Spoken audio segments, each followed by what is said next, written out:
Good afternoon and welcome to Bariatric Friday. This is Kemal Erkan, our Bariatric Friday session with UnitedTV. We are going to cover another topic today, and Dr. Gail Wynn from Krias and American Surgery Center is going to join me. She's with me in the studio. Today we are going to discuss one of the very important topic of bariatric surgery process, which in many ways it doesn't get enough attention. And this topic helps our patients with their pre and post surgery journey. That also helps them to have better outcomes and permanent outcomes, and then also share what they are going through with others. So we are going to discuss the support group topic with Dr. Gail Wynn. Dr. Wynn, Thank you for how the are you invite, doing? Paul. Well, thank you. Thank you for being available. And it's always good to have you here.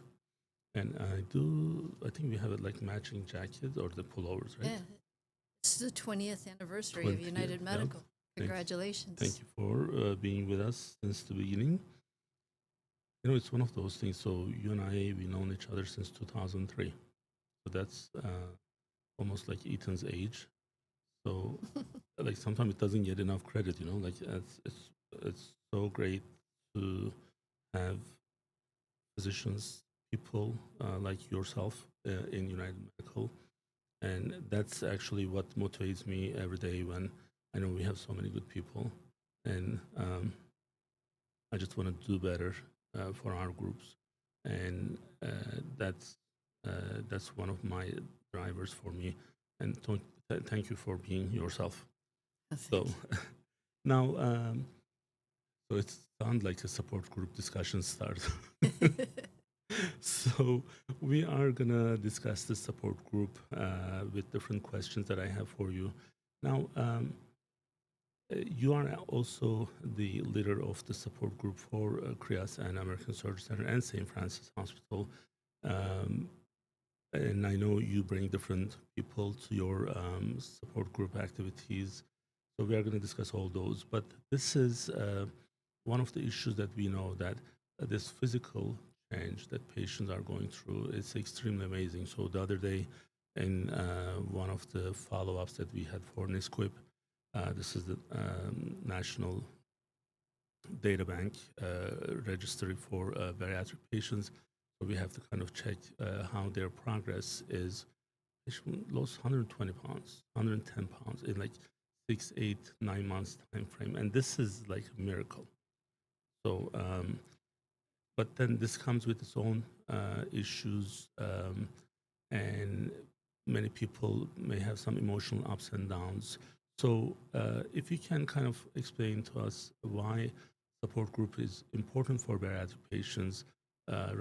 This could be not the case for any other surgery, but bariatric requires a support group. What is the reason and why is it important?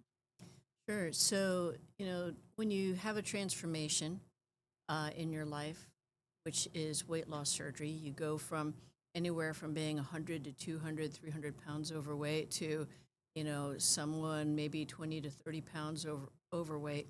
It is a big, giant transition, mentally as well as physically. And the support group is there to provide support for patients as they're going through the process, whether it's before surgery, whether it's after surgery, whether they're struggling 10 years later. It's basically a group that gets together once a month. It's usually the first Tuesday of the month, and it's anywhere from like an hour, sometimes to an hour and a half. And it's time to discuss your problems, your successes, your failures, your struggles, and it's a time to share with everyone that's kind of going through the same process. You get ideas of how to do things better. What's the key to success? And you also get support from your colleagues as far as, okay, I'm struggling, help me out here. So, I think the anxiety on joining these groups is one of the issues that we always see. And many patients still feel like they're being judged or due to like maybe shame, and also they feel like this is kind of like personal, and then these are the reasons for them maybe not joining. So, what are some misconceptions that you see? What are some common misconceptions you see for those who are joining or not joining to the support group? I think some of it is just fear of the unknown, fear of kind of putting yourself out there. Hmm. So when we do have support group, you do have to sign in. And I tell people, like, when you're signing in, use a nickname, use a fake name. You don't even have to turn on your Hmm. camera because now we do it by Zoom. And it gives people, the chance to be anonymous. And that way they could participate Hmm. regardless. There, really, there's no judgment. And what they'll find is this is a really, kind support group. No one really criticizes. Most people are there to help you. And it's also physician run, number one. And so you get great advice. And what you find is when they start out anonymous, they come back and they actually put their name in. They're more open to talking and more open to sharing. So, we also know that patients who are participating in the support groups, they have less anxiety. They do reduce chance of depression and the social isolation. So, in your experience, how do patients benefit emotionally from regular support group attendees So they attendance? So I think the support group is like very beneficial because, like I said, everyone is very supportive. Everyone kind of encourages each other. When you struggle, people speak out to kind of help you through, give you ideas, and it's nice to hear it from someone else that went through the process. So, say last Tuesday we had support group, Hmm. and we have a patient that is going through the process right now, and she's really anxious about how is she going to survive the preoperative diet, and everyone was chipping in and giving her ideas of how to survive it. And in the end, they basically said it's actually not that. Right. Um, and so, like, you have that, and then you have the patients that really are, I have a patient that kind of has been 2, 3 years out from surgery and really like regimented in how she does things. And she was just helping the people that aren't so regimented about, hey, this is a good tip. This is a good tip. Try this, try that. When you struggle, how about doing this? And it's really just, you know, having people, one, be accountable, number two, seeking help, because sometimes you don't have that, people around you, or you hear things from the people around you saying, oh, you shouldn't do that. Oh, I heard this from my friend, or I heard this from like TV. And so it basically is person's chance to kind of get down to like, hey, what should I really be doing? And how is it really? So, just to go back to CRIAS and Surgery Center, American Surgery Center, and therefore St. Francis Hospital Support Group. So, for those who may not already know this, so we have two different form of support groups. One is every Tuesday at 5 p.m. That's run by you, First and Tuesday of the month. first Tuesday of, did I Of the say every month. Tuesday? So the first Tuesday of the month, and this is via Zoom, Yes. and patients can register through our website. It's on the top right, and that's one setting of it. And the other one is we have a private Facebook group, and we verify every patient who wants to participate, and we make sure that they are part of our program, either in the hospital or in the American Surgery Center. And that's the one where patients, people who are going through the process, they exchange ideas, and we still monitor that to make sure that there isn't any promotional things out there. And also for those, you can find the information on our website at creas.com. With this, not every support group is equal. Not everything is created the same way. Some are more structural than the others. Now, what are the some key elements of the making the support group more effective for bariatric population? For me, what I've noticed is, we have a physician run support group. It's not run by a dietitian or a psychologist or a layperson. It's run by a physician, and that helps because when patients have a lot of questions, especially medical questions or dietary questions or questions about surgery, we're there to provide them the facts. And so I've been doing this for 25 years, so they have 25 years of knowledge, and it's basically like a free consultation. Hmm. So that's one thing. The other thing is shared information from other people that have gone through the same experience. So I even tell people that when they are considering surgery and still sitting on the fence, they should come, they should bring their family so that everyone can get involved and ask questions. And that way, any tension, anxiety, fear, um, doubt is actually covered, and hopefully they have more information as they're kind of going through the process. Absolutely. So, and what we know is the support group journey doesn't start with the surgery. So, many patients can benefit from the support group before the surgery, pre-surgery, and this is for so many different reasons. So, when should a patient consider joining a support group, before or after surgery, in your opinion? Both. And you could be 10, 15, 20 years out from surgery and still go to support group and benefit. And what one other thing that we know is, again, support group kind of speaks for itself, but involving loved ones, the patient's family, their friends. Um, just like my team sabotaged my diet this morning. So let's talk about that a little bit. So, and by now you also know that I do intermittent fasting during the weekdays. So 9 p.m. last food, last meal, whatever I have, didn't eat anything. So when I'm here, I had a couple meetings from home this morning. Got here at 11. It's 14 hours. I'm hungry. So I'm hungry, but I'm waiting for like 1 p.m. to make sure that I hit the number. But then I had these two, like, goddamn, like, so, like, good smelling donuts.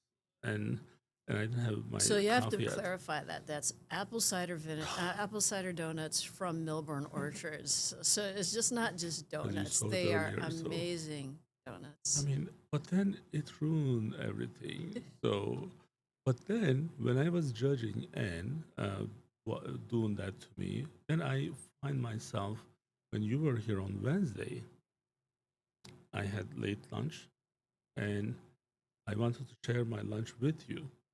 And I didn't hear your answer. I didn't care about your answer. You needed to eat. Then this is an issue, right?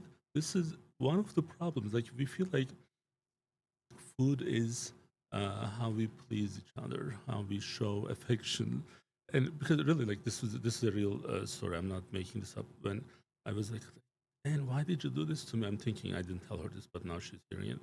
So, but then I'm like, "Well, you did the same thing to Dr. Wen on Wednesday.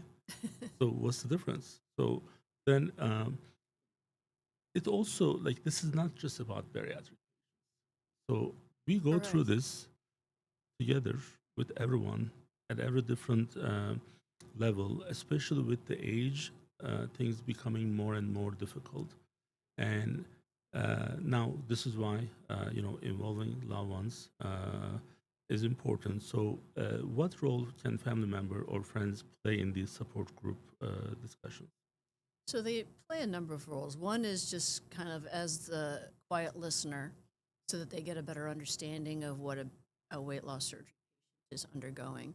And then they could hear from other people the good, the bad, the ugly. And so maybe in their mind, they can become more supportive when they're at home. The other, role is as kind of as the partner, the Hmm. person that really wants to be encouraging, and so you're there to encourage the partner. You're encourage the other people there, and you also know how to once again support the person that is undergoing the weight loss surgery or has undergone weight loss surgery. And then the third thing is you know, you said it yourself. Basically, we all go through these problems of, Hmm. cravings, poor decision making, guilt over what we eat. And so it's also important as family members to kind of understand that too. And they go through the same thing. So it's not like it's just unique to the bariatric patient, it's unique to all of us. Hmm. And it's also something cultural too, right? Like, It is. I think you did what you did because it's probably something in Turkey. If you're a Like, Filipino and someone visits you, you bring out like a whole spread of and food. I'm the most refined one. So if you, if you end up with my mom in this at the same meal, so she's gonna make you eat everything. Yeah. Doesn't matter. Like one time I was doing vegetarian. That I forgot to tell you that on when you guys were talking about this Sunday with Dr. Bora. So I was like 10 months. I didn't eat any red or meat or chicken or anything. So I end up in Turkey, and mom goes, "Oh, it's okay. You just have lamb." So this was a funny scene from one of the movies, but it was for my mom. It was the real thing. So I'm like, "Mom, I don't eat meat. So this lamb is not meat." I'm like, "Oh, okay." So and I end up eating. So like she doesn't stop. She will just bug you all the way. But go ahead. Yeah. So, I think a person that's just at support group also has their own ideas, also has, maybe advice on like how to do things better, what they've gone through in their life to help them, lose weight, eat better, develop better habits. So now we also time to time we see patients after surgery regaining weight, and we know that this is avoidable.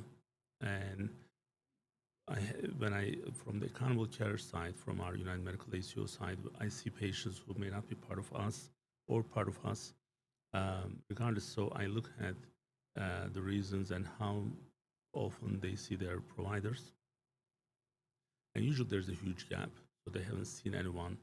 Um, so the support group is one way of making this perhaps more manageable. Can support groups help with long-term weight maintenance, and if so, how?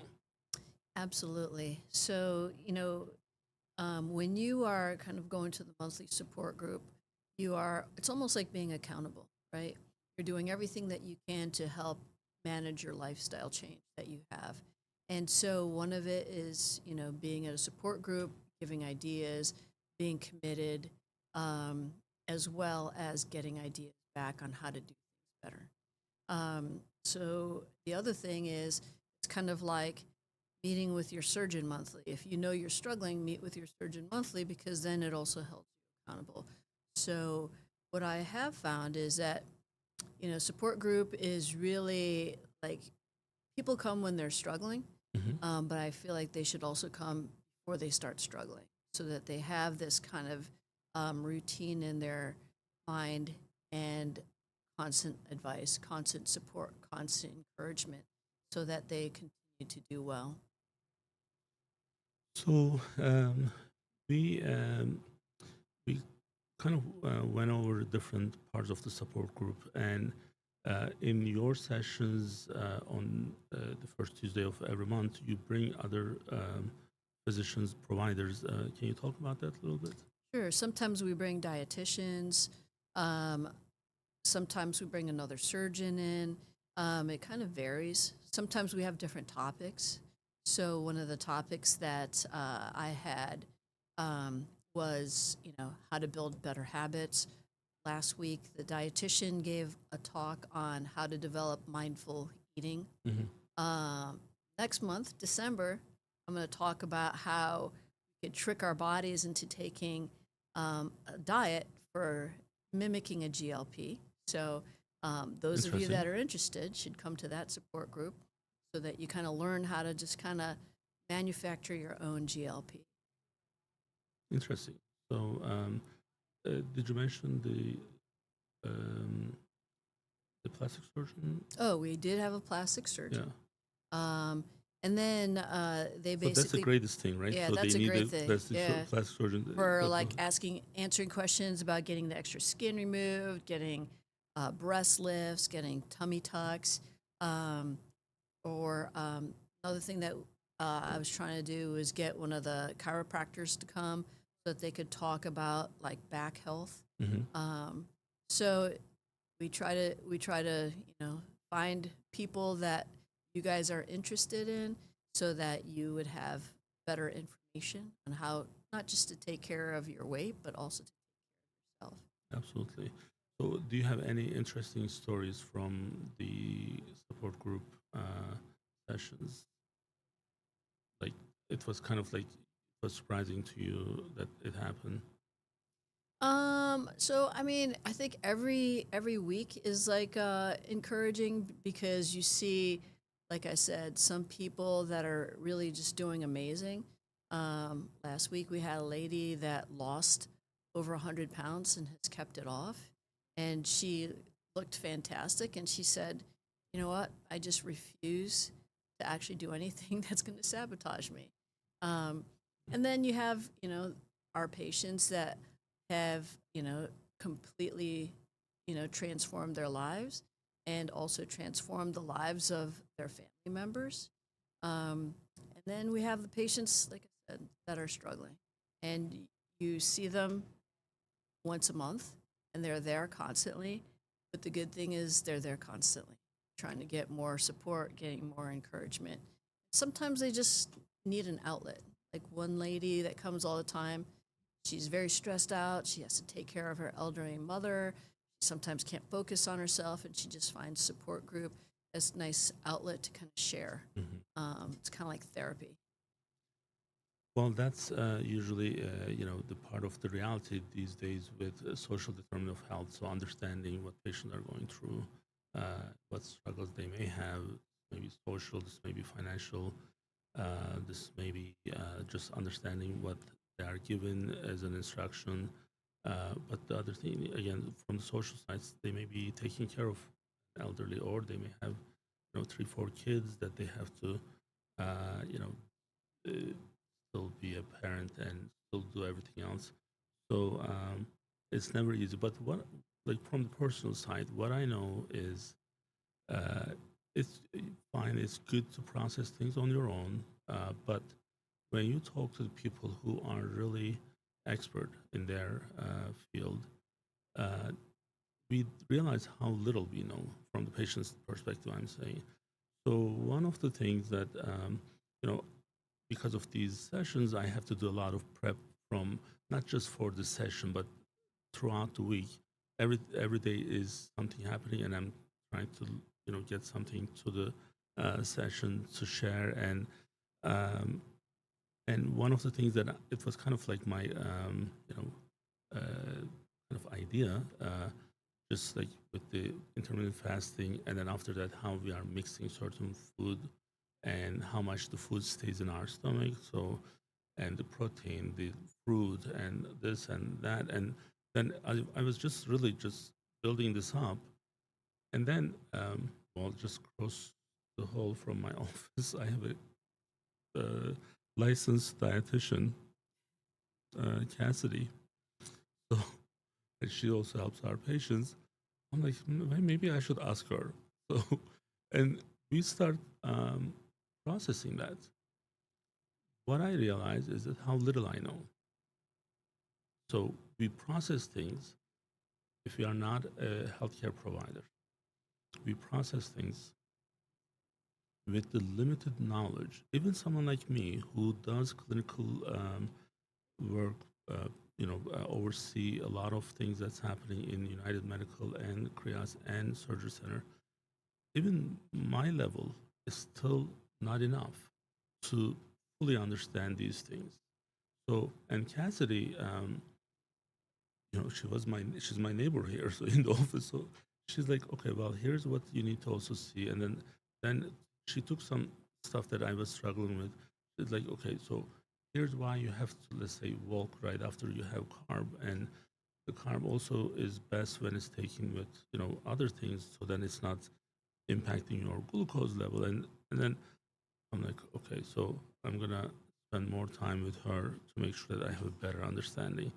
So that was almost like a little support group session for me for what I do, because sometimes intermittent fasting by itself is not enough if I'm not knowledgeable on like which things shouldn't be mixed together, knowing how much certain things stay in your stomach and if they stay unnecessarily long because of the other food in the stomach. So then it has other impacts to the overall body. So, but now after that, I felt one, okay, so this is why we need our providers to, okay, so you can assume that you know everything because there's someone who already knows this much better and you can benefit from it. So now we are planning on some additional work, and then we'll probably share that in one of these sessions.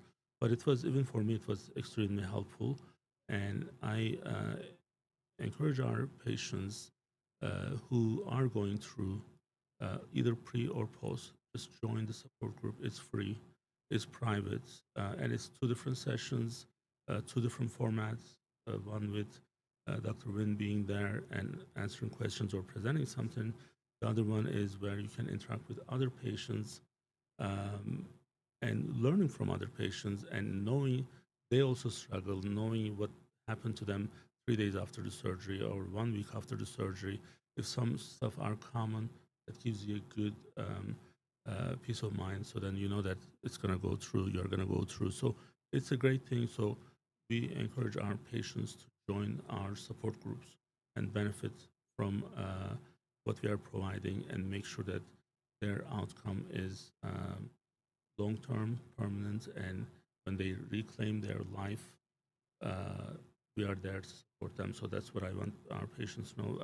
Dr. Wynn, thank you so much for joining us. Thank you. And I'm sure you'll be back with some other topics later on, but it's always, I mean, I have great pleasure having you here. And it's also important for our patients to hear these things directly from you. So we'll be back next week with another Bariatric Friday sessions. So until next week, stay united. Bye bye.